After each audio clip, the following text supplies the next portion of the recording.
Welcome to another edition of Teach the Geek interviews. My name is Neil Thompson. I'm the founder of Teach the Geek.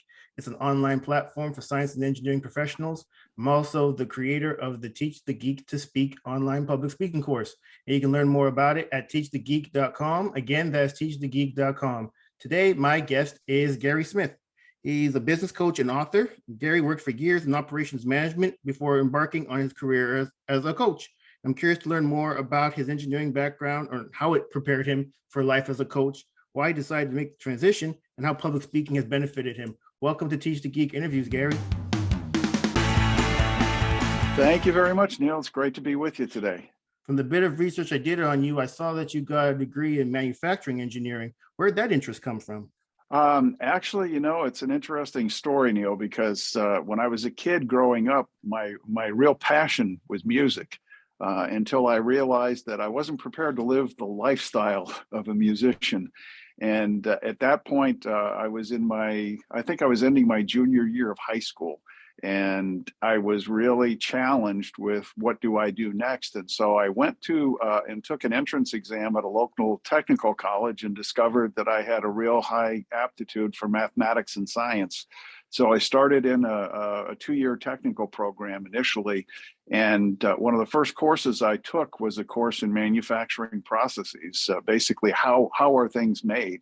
And I really fell into it. I just loved, I was insanely curious about, figuring out how to make things.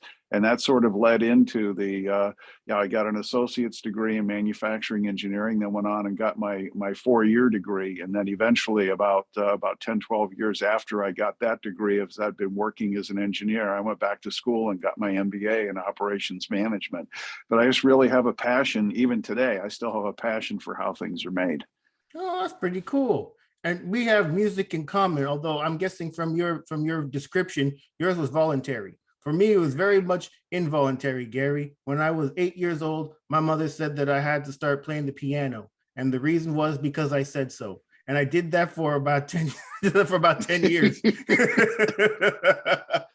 Well, that's how it started for me. My mother was a pianist and an organist, and my dad played tuba, both as hobbies.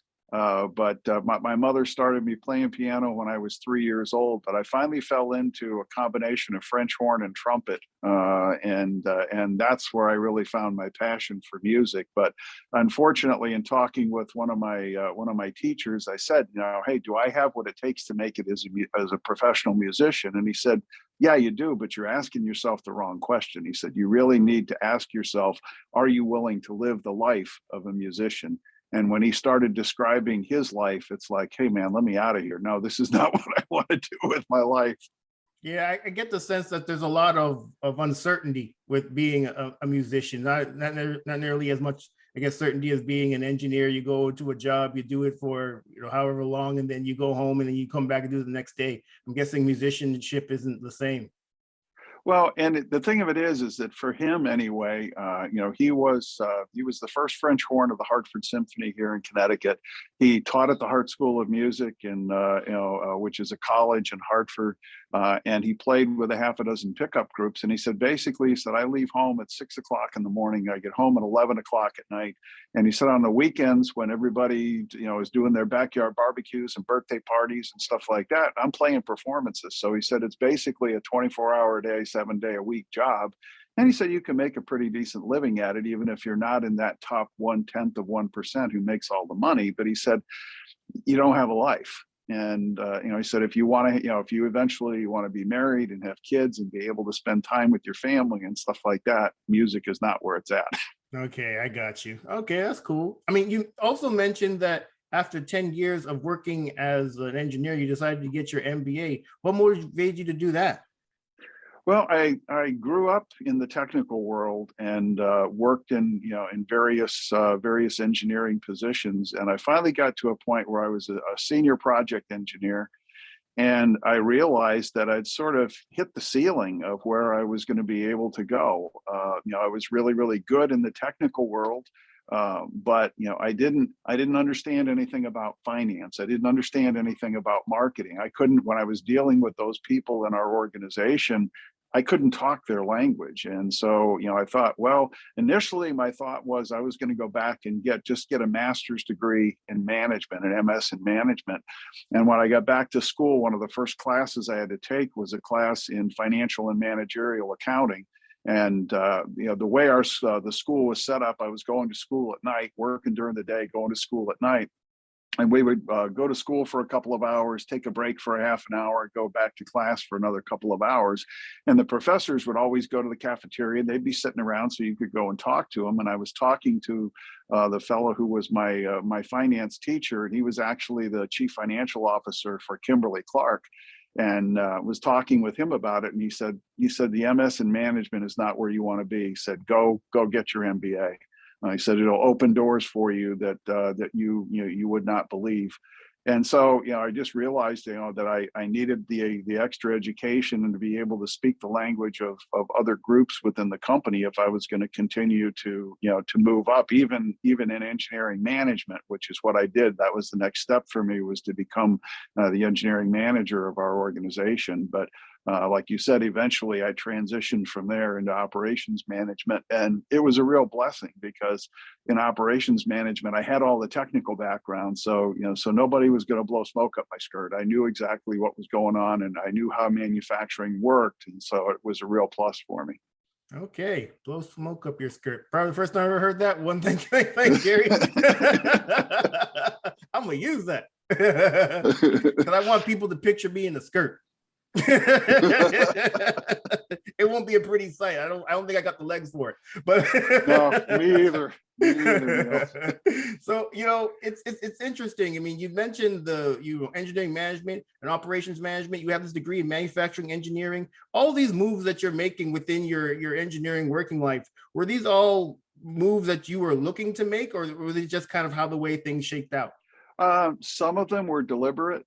Some of them were plans that I had. Others were things that just sort of fell into my lap. One of the companies I was working at, I was the engineering manager, and I worked for the vice president of operations of the company, and he wound up getting fired. And the fellow who was the president of the company came down to me and said, hey, you've done a real good job as engineering manager. I want you to move over and take his slot. So I just sort of fell into it. And it's like, okay, so I jumped into operations management and and started doing that job, and found out that I really loved it. Okay, so when you make these kind of moves, I'm guessing there's some sort of learning curve that you have to accept when you take on something new. Well, at least maybe I'm getting ahead of myself. Was there a learning curve when you had to make these kind of change from engineering manager to operations manager? And if so, how did you address it? Yeah, I think there are changes, because when you're in engineering management, you're primarily dealing with technical people. So the way you go about communicating with them is different than when you're in operations management, because when you're in operations management, you're dealing with,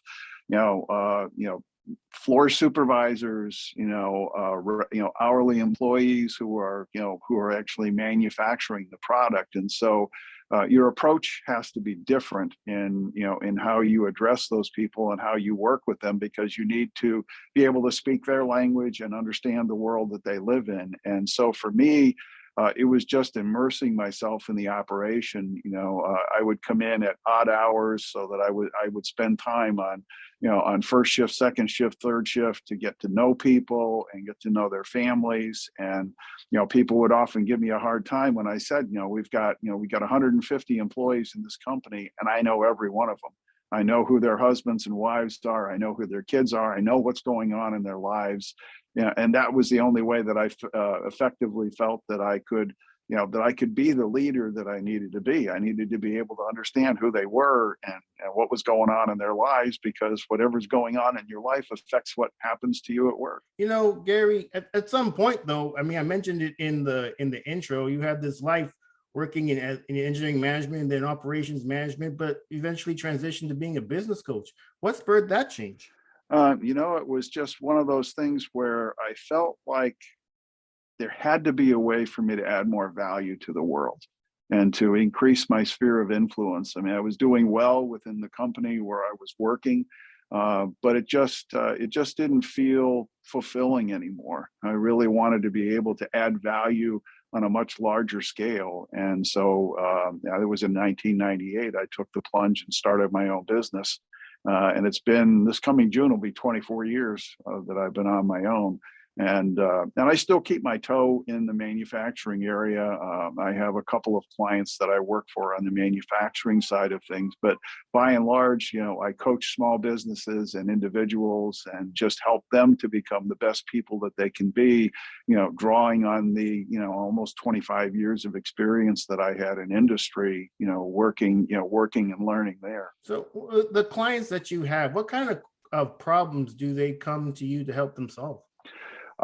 It's a combination of things. A lot of times it is, small business issues where they're trying to grow their company, or they're dealing with issues of productivity, and being able to get more done in the day. That's one of my core specialties, Neil, is doing the productivity and effectiveness and efficiency route of things, because so much. I grew up in the manufacturing world, and in manufacturing, what I sort of consider to be manufacturing 101, as far as how you flow a process out and how things work. Once you get outside the manufacturing world, nobody knows. They don't understand. They've never seen it before. They've never experienced it. And so I can go into, say, an attorney's office and look at the flow of paperwork in their operation and stuff, and come up with all sorts of ways that they can streamline things and get a lot more billable hours than they normally would be able to get. So doing stuff like that, helping people. I also help people on the financial side of things, especially with personal finance. A lot of people today, especially with the pandemic that we've just been recently through, have been really struggling financially. And so I do a lot of financial coaching to help them reduce expenses, increase their income, and get back on the road to where they need to be financially. How did working as an engineer prepare you to be a business coach? It taught me discipline and structure, so that when it came time for me to make the move, I was able to sit down and pretty much map out what I wanted to do. Did it go perfectly? No. The best laid plans always get messed up, but at least I had the vision for what I wanted to do, and I had an initial pathway to get there. And I think that's what gave me the confidence to push forward and do the things that I needed to do. Okay, cool. Gary, I want to tell you a story, and the story has to do with me. It was my second job, and I was brought in to be a product development engineer, and that required me to do a lot of lab work, a lot of writing of protocols and reports, and that was easy. That wasn't difficult work. A few months into the job, I was called into my boss's office, and he said, "I want you to be a project lead." My next question: what's a project lead? You know what a project lead is, Gary? I do. Well, in this company, this is how I took it in, what he said to me. This company is too cheap to hire project managers. We're going to push that responsibility onto the product development engineers. And one of those responsibilities is giving presentations in front of senior management on project status every month. So I started having to do these presentations in front of management. And those first few presentations, Gary, were absolutely horrendous. I didn't know it was possible to sweat that profusely from one's body. It was gross. It was like I just came out the shower. I was just dripping everywhere. And it was like that for the first few presentations. Luckily, I got better at it over time, I guess, because I saw that I had to do this every month, and I didn't want to be a sweaty mess every time I had to give these presentations. But I'm curious, Gary, were you ever a sweaty mess when it came to presentations? Or is it something that you were always good at? And if you weren't always good at it, what did you do to get better at it? Yeah, I was the sweaty mess, just like you, Neil. In fact, I still to this day joke with people that one of the reasons I became an engineer is because I hate people. Put me, give me a job to do with a machine or a process or something like that, and I'm fine, because machines don't argue with me, processes don't push back. But again, growing my career, I realized that I got to a point as a senior project engineer where I didn't have a choice. I worked with one company, and they had hired me to develop some critical manufacturing processes for the plant that I was in. And the processes were so critical to the future of the product that we were manufacturing that our division president wanted me to go all the way from Connecticut to New Jersey to give him and his staff an update on what was going on. And to say that when I found out about that, I nearly had a heart attack is the understatement of the century, because I had made presentations to small groups of engineers and, and that sort of stuff, but I had never gone to like a senior management level in a company. And this was a big company. We were a $3 billion company. And so I put together my presentation and I went to New Jersey. I arrived there the night before, and literally, Neil, I did not sleep one wink the night before that presentation. I was rehearsing the presentation. I was pacing the floor in my hotel room, and I was sweating before I ever left to go to the meeting. But the crazy part of it is that I got in there, and even though some of the questions that they were asking of me were hard questions to answer, when I walked out of that meeting, I thought to myself, you know what? That wasn't so bad. I had hyped it up, in my own mind and gotten myself to a point where I worked myself up into thinking this was going to be something that was really horrible, and yet it wasn't. And so as I moved on in my career, a few months later, I was promoted to engineering manager of that organization, and I had to give regular updates. And it got to a point where after 2 or 3 times, and I guess it was a combination of getting more confident in my abilities to present. I did read some books on public speaking and making presentations. I joined Toastmasters and started to, go through the ranks there of learning how to speak and how to do impromptu talks. And I think that in combination with getting to know the audience I was speaking to and figuring out what was important to them, because the technical details of what I was working on, the division president didn't care. He wanted bottom line stuff of when are you going to get it done? What's going to be the financial impact to the company? That sort of stuff. And as long as I could begin to understand and tune it to the audience I was presenting to, things seemed to go pretty well. Yeah, that's excellent, Gary. I'm glad that the audience in New Jersey, once you were finished the presentation, you looked back on and thought that wasn't so bad. When I gave my first presentation, I looked back on it and thought that was bad. I'm glad you had a better experience. What ended up happening is I got questions after the presentation that I thought I had answered during the presentation, but because I didn't put it in such a way that people could understand, I didn't really take my audience's needs and wants into account. Now I'm getting these questions and it's just a waste of time for everybody. And you know what, Gary, you mentioned something else that I thought was interesting. You said before your presentation, the day before, the night before, you didn't even sleep all that much because you were practicing it. And I'm with you. I'm a big fan of practicing what you're going to say before you say it. I actually have a friend who kind of gives me a hard time sometimes about the fact that I practice my presentations beforehand, because he's more of a just wing it kind of person. But I'm a firm believer in practicing, because when you do it, you can figure out the best way to present the information. And when you're just winging it, it kind of comes out the way it comes out, and it might not be in the best way or the way that's most understandable or easily followable by others. So good on you for practicing. Yeah, I think that's an important thing. And the major question that we need to keep in the forefront of our minds is always, what is it that my audience wants to hear?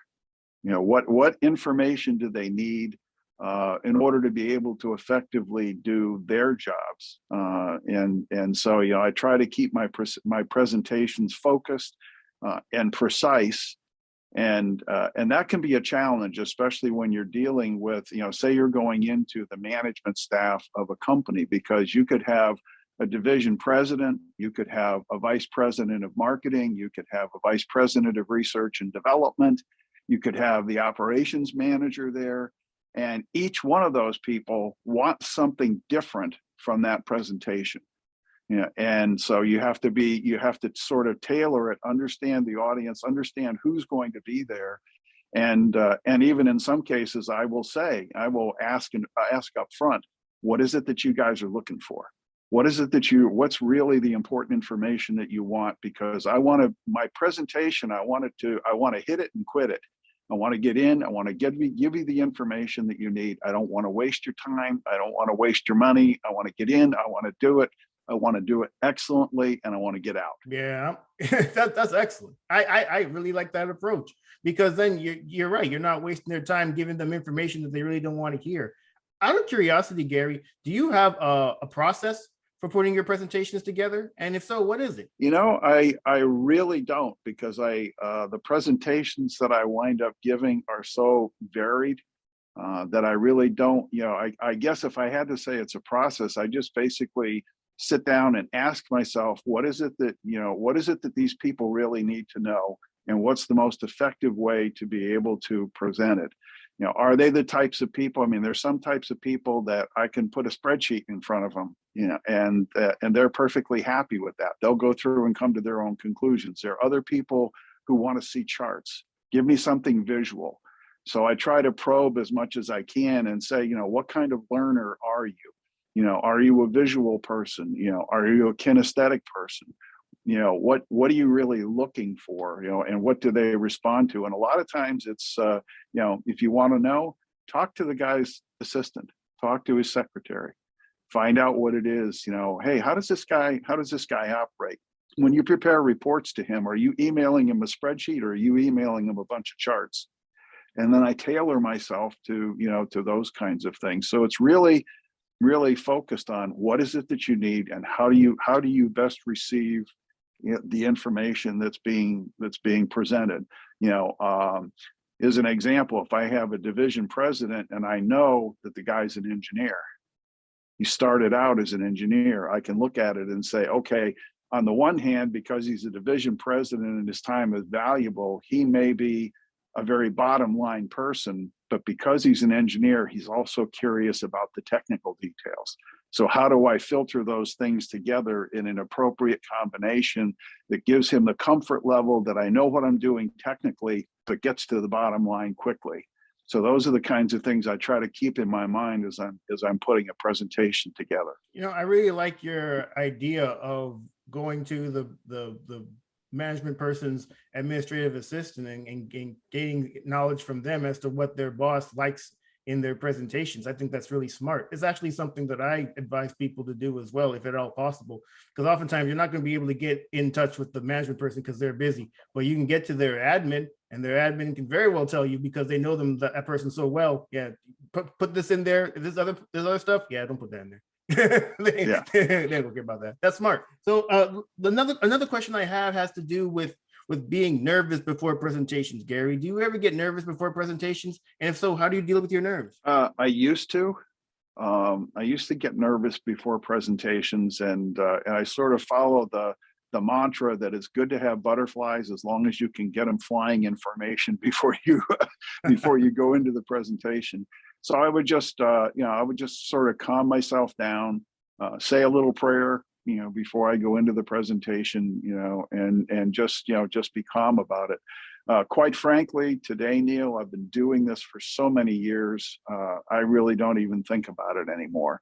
A couple of years ago, I had my own radio show, and people would say, well, don't you get nervous when you sit down in front of a microphone? And it's like, no, I like having a microphone in my face. I like talking to people, let's do it. And so it doesn't make me nervous anymore.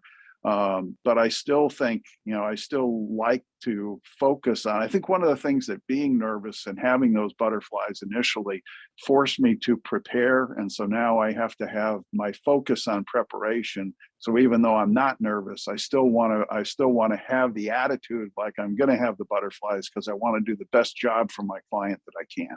Yeah, I'm a big believer in if you are nervous before giving a presentation, it's probably because you don't really care about the outcome.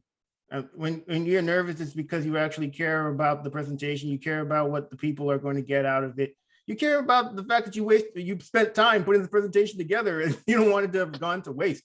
So I'm a big fan of I accept that nervousness comes before presentations, and it's normal. It's something to not really shy away from. It's just something you need to manage.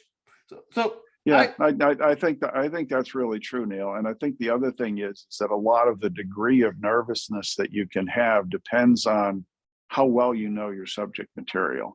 I mean, I attended a seminar. There was a friend of mine who was a plant manager of a chemical company, and I attended a seminar where he got up and talked with no notes or anything, talked for 2.5 hours. And afterwards, I talked to him and I said, Jerry, I said, you must have been preparing for this thing for like the last 6 weeks. And he said, no, he said, actually, I walked in this morning and I went to Tom and said, what do you want me to talk about today? And he said, this is a subject I want you to talk about. He handed me a microphone and I walked out on stage. So if you're really, really comfortable with the material that you're presenting, there's no need to be nervous. But if it's something where maybe it's a little bit unusual for you, then I can understand the nerves, and I think the nerves would be beneficial. Nice. This has been a great conversation, Gary. Thank you again for being a guest. How can people get in touch with you? Best thing to do is go to my website. It's 𝙃𝙀𝙍𝙀.com. They can find everything that they need there, and they're welcome to reach out if there's anything I can do to help. Excellent. Well, everyone, that marks the end of another edition of Teach the Geek interviews. My name is Neil Thompson. I'm the founder of Teach the Geek. It's an online platform for science and engineering professionals. I'm also the creator of the Teach the Geek to Speak online public speaking course. You can learn more about it at teachthegeek.com. Again, that's teachthegeek.com. Until next time, take care and stay safe. Thanks, Gary. Thank you very much, Neil.